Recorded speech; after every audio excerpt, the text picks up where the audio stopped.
मगर मेरे साथ के दोस्तों भी हैं ठहरे तो मेरे साथ गाड़ियाँ चलाए थे, राइट। तो यहाँ पे है बहुत सारे लीडर्स। प्राइवेट बिजनेस मेरे क्या में चला रहा था, फिर खुद का प्राइवेट का बिजनेस शुरू करा। वहाँ पे लगभग मेरे पास 40 अटैच गाड़ी चलते थे, 40 अटैच వెహికల్ నడుస్తుండే। కాల్ సెంటర్ ఉండేది। ఇంచుమించు 75,000 ఇన్కమ్ సంపాదించే స్టేజ్లో నుంచి ఓలా క్యాబ్ రావడం వల్ల బిజినెస్ అంతా జీరో అయిపోయింది। 10 వెహికల్స్ 24 లక్షలు పెట్టి అప్పు చేసి కొన్నుంటి అవిగిట వాళ్ళ రిటర్న్ అమ్మవలసి వచ్చింది। ఉల్టా 24 లక్షల అప్పు అట్లనే మిగిలిపోయింది। నెలకు 70,000 రూపాయలు ఇంట్రెస్ట్ కట్టాలి, ఇన్కమ్ జీరో అయిపోయింది। ఏం చూసినా ఎటు చూసినా దారి కనిపించట్లేదు। అలాంటి సిచ్యువేషన్లో ఈ అవకాశం వచ్చింది। వచ్చినప్పుడు ఫస్ట్ టైం గిట్ట నేను నమ్మలేదు, ఈ సబ్బు పేస్ట్ చేంజ్ చేస్తే లక్షలు వస్తాయి, ఇప్పటిదాకా రాలేదు, ఇలాంటి ఎన్నో వస్తుంటాయి పోతుంటాయి అని చెప్పేసి।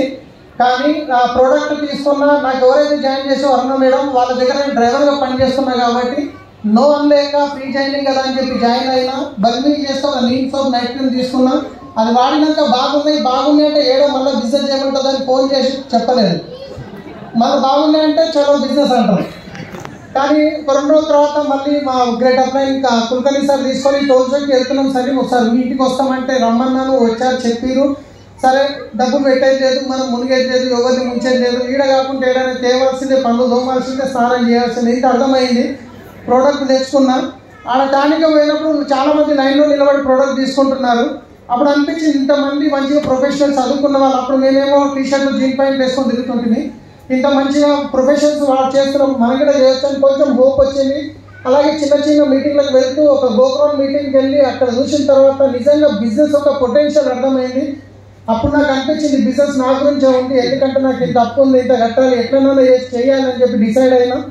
కానీ ఆ ఢిల్లీలో డిసైడ్ అయిన 6 మందిని ఎట్లయినా చేసి డైరెక్టర్ చేయాలి, నేను క్రౌన్ అయిపోవాలి అని చెప్పేసి 6 మంది పేర్లు ఆమె డిసైడ్ చేసుకున్నాం। ఒక బావ, ఒక బొమ్మది, ఒక దోస్తు, ఒక మెకానిక్, ఒక ఇంటర్వ్యూ అయినా, ఒక ఇంటెంట్ అయినా, ఎవరు అనుకున్నా డైరెక్టర్ చేసేస్తా। సపోర్ట్ కోరుతురా, వీళ్ళు ఎవరు రాలేదు, ఫోన్ చేసి చెప్తే ఒక్కొక్కరు ఏమైంది ఎవరు చెప్పారు, ప్రాణమైన ఎన్నిక రెడీ ఉన్న ఫ్రెండ్ 6 నెలలు ఆధార్ కార్డు ఇవ్వలేడు, సరే నా మాటిను నేను చెయ్యా, నువ్వు కూడా చెయ్యకు, ఇలాంటి చేసి మోసపోయి మా ఊర్లో పోలీసు వాళ్ళు తీసుకుపోయి ఇప్పుడు వలగొడుతున్నారు, నా మాటిను అంటే నా బెస్ట్ ఫ్రెండ్ నా మంచి గురించే చెప్తున్నా అనిపించింది। కానీ నేను ఢిల్లీలో పోయి చూసి వచ్చిన, నాకేమో కింద మంట కలిగింది। సో ఇక మా అప్లయన్స్ అడిగిన చరణ్ సార్ ఫోన్ చేసిన, సార్ కడుపు నొస్తుంది అంటే ఇట్లా అవుతుంది, డాక్టర్ దగ్గర పోతే కడుపు నొప్పి చేస్తే మంది ఇస్తారు కదా సార్, అందరు ఇట్లా అంటారు అంటే దాని మందు నా దగ్గర ఉంది, సీడీలు వినాలి, ఫైర్ సీడీ, డ్రీమ్ ఎక్సర్సైజ్, కర్మతో పడేగా, ఫుల్ ఫండమెంటల్ గ్రో ఇచ్చి ఈ సీడీలు ఇచ్చిండ్రు। అది విన్న తర్వాత అసలు మందు దొరికింది। బిజినెస్లో సక్సెస్ కావాలంటే మీరు నో అంటారు, చుట్టాలు దోస్తులు ఎవరైతే ఉన్నారో మీరు పక్క నో అంటారు, కానీ వాళ్ళకి చెప్పకుండా వద్దు, చెప్పుకుంటూ పోవాలి, ఆ తర్వాత వాళ్ళు వచ్చే టైంకి వస్తారు అంటే అలా చేసుకుంటూ పోయినా 1,00,000 రూపాయలు వస్తే చాలు అని చెప్పి డిసైడ్ అయినా నేను। కానీ 1,00,000 వచ్చింది, 2 సంవత్సరాలు పట్టింది 1,00,000 రానికి, ఆ తర్వాత 1,00,000 2 లక్షలు కానికే టైం పట్టలేదు, 2 లక్షలు 4 లక్షలు కానికే టైం పట్టలేదు। లాస్ట్ మంత్ ఇన్కమ్ చూస్తే 13 లక్షల ప్లేస్ ఉంది పర్ మంత్ ఇన్కమ్।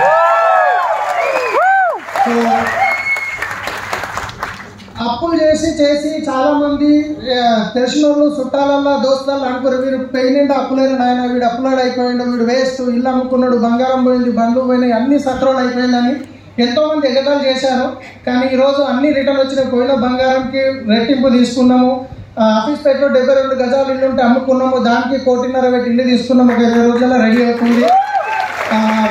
ఒకప్పుడు ట్యాక్సీ ప్లేట్ నడిపిస్తుంటే ఎంతోమంది రోడ్ల మీద తిట్లు తింటుంటే మీ కస్టమర్లతోని, ఎవరైనా బైక్ కూడా వచ్చి అడ్డం వచ్చి ముళ్ళు వచ్చి ఆకు మీద పడ్డ, ఆకు వచ్చి ముళ్ళు మీద గొక్కవరికి, ఆ బైక్ కూడా వచ్చి అడ్డం జరిగిన వాకే దెబ్బలు తింటుంటే నేను తిన్న ఒకసారి అమీర్పేటలో, అందుకని చెప్తున్నా అట్లాంటి పరిస్థితి ఉండేది।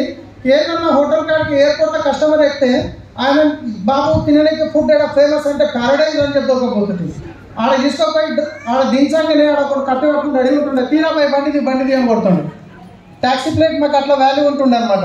కానీ ఈరోజు నా బండి దిగి పోతే తీసుకొని తాళం చేయి తీసుకొని నమస్తే పెడుతుండే, సార్ మీరు వెళ్ళండి నేను బండి పెట్టేస్తాను, అక్కడ హోండా మీద తీసుకున్నా ఇప్పుడు మీరు చూస్తారు, ఒక బెంజ్ కార్ మీద డ్రైవర్గా ఉంటే జన్మ ధన్యమవుతుంది అనుకున్న పరిస్థితి నుంచి అదే బెంజ్ కార్ నేను నడపడం కాదు, టీంలో గిట్ట రావడం జరిగింది। సో జీవితం అనేది చేంజ్ అయింది, ఇది రాత్రి కాదు, ఒక 2 నుంచి 3 సంవత్సరాలు ఇక్కడ మీకు ఎవరైతే పిలిచారో వాళ్ళ చేయి పట్టుకొని వాళ్ళు చెప్పింది విన్నింగ్ టీమ్ సిస్టమ్ని ఫాలో చేయండి, ఇక్కడ వచ్చిన ప్రతి ఒక్కరికి అదే అవకాశం ఉంది। సో రైట్ డిసిషన్ తీసుకోండి. So thank you, wish you well, back to